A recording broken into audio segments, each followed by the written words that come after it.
আপনাদের সকলকে নমস্কার জানাই। আমি শ্রী রাজ জ্যোতিষী বিশ্বনাথ চক্রবর্তী। আজ আপনাদের যে বিষয়ে বলবো, বিষয়টি খুবই গুরুত্বপূর্ণ এবং খুব বিশেষ কাজের। যাদের দেখবেন প্রচুর পরিমাণে অর্থ কষ্ট হচ্ছে, অর্থ আসছেই না, এই ভিডিওটা আপনাদের জন্য।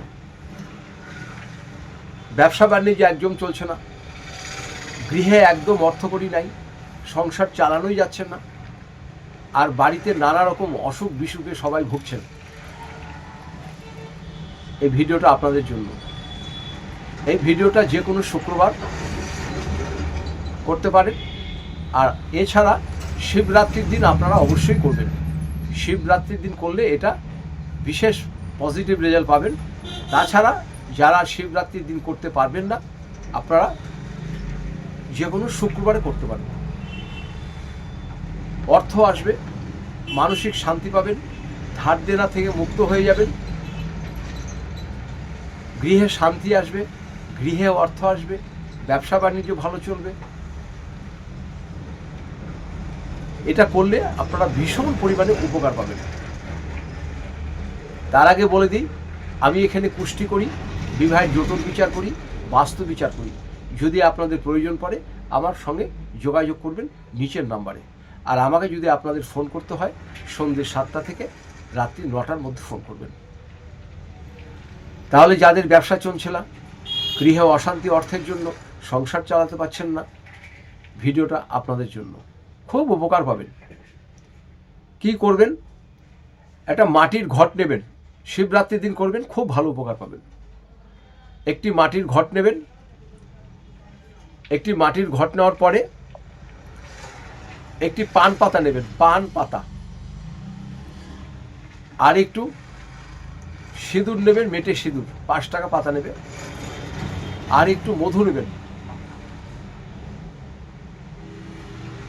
কি বললাম? একটা মাটির ছোট ঘট নেবেন, একটা পান পাতা নেবেন, একটু সিঁদুর নেবেন, আর তার ভিতরে যে জিনিসটা আপনি করবেন, খুব অর্থ কষ্ট যদি আপনার হয়ে থাকে তাহলেই করবেন এটা, গৃহে শান্তির জন্য। বাড়িতে যতজন মেম্বার আছে ততজনের নামও করতে পারেন একটা ঘটে, আর যদি আপনি নিজে করেন নিজে করতে পারবেন। যতজন মেম্বার আছে প্রত্যেকের নাম করে একটা করে সুপারি দিতে হবে। সুপারি, খালি সুপারি। আপনি একা করলে একটা সুপারি দেবেন, যতজনের নাম করবেন, নাম গোত্র করলে সুপারি দিতে হবে। তাহলে কি কাজ করতে হবে? শিবরাত্রির দিন ওই ঘরটাকে ভালো করে ধুয়ে নেবেন, পান পাতাটার উপরে ওই সিঁদুর,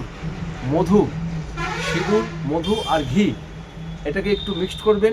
মিক্সড করে আপনার হাতের অনামিকা আঙ্গুল দিয়ে পান পাতার উপরে একটি আপনার ত্রিশূল আঁকবেন। পান পাতার উপরে একটি ত্রিশূল আঁকবেন অনামিকা আঙ্গুল দিয়ে। এই অনামিকা আঙ্গুল, এই আঙ্গুল দিয়ে ত্রিশূল আঁকবেন পান পাতার উপরে।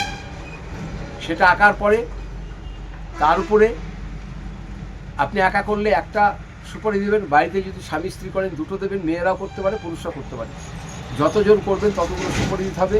সুপারি দিয়ে ওর ভিতরে যে জিনিসটা আপনারা করবেন সেটা হচ্ছে, দেখবেন মিস্ত্রি পাওয়া যায়, বাজারে মিস্ত্রি পাওয়া যায়, 5 টাকার মিস্ত্রি আনবেন তাহলে হবে। একটা টুকরো মিস্ত্রি ওই পান পাতার মধ্যে দিয়ে দিবেন। তাহলে পান পাতাতে সিঁদুর আঁকা থাকলো, যার যার নামে বলবেন, নাম গোত্র বলবেন, একটা করে সুপারি দেবেন। আগে ত্রিশূলটা এঁকে নেবেন, তার উপরে ঘি এবং মধু দিয়ে ত্রিশূলটা আঁকবেন। ঘি মধু দিয়ে ত্রিশূলটা আঁকার পরে ওর মধ্যে আপনারা এক টুকরো মিক্সি দেবেন, দিয়ে ওই যে মাটির ঘরটা ওর ভিতরে পুরো ঢুকিয়ে দিন। ওর ভিতরে পুরো ঢুকিয়ে দিয়ে তার উপরে খানিকটা চাল দিয়ে দিন। একটি লাল কাপড়ে বেঁধে আপনার দোকানে কাছে রাখতে পারেন, ক্যাশ বাক্সের কাছে, কিংবা দোকানে যে কোনো জায়গাতে রাখতে পারেন। আর যারা বাড়িতে রাখবেন, আপনারা বাড়িতে ঠাকুরের আসনে বা উত্তর দিকে বা উত্তর পূর্ব কোণের দিকে রাখবেন। দেখবেন আপনার অলৌকিক পরিবর্তন চলে আসবে। কীরকম একটা পরিবর্তন আসবে আপনি নিজেই বুঝতে পারবেন না। এরপরে যদি মনে হয় আরও কিছু জানবেন, আমার নিচের নাম্বারে যোগাযোগ করবেন। সবাই ভালো থাকুন, সুস্থ থাকুন। আপনাদের সকলকে নমস্কার জানাই।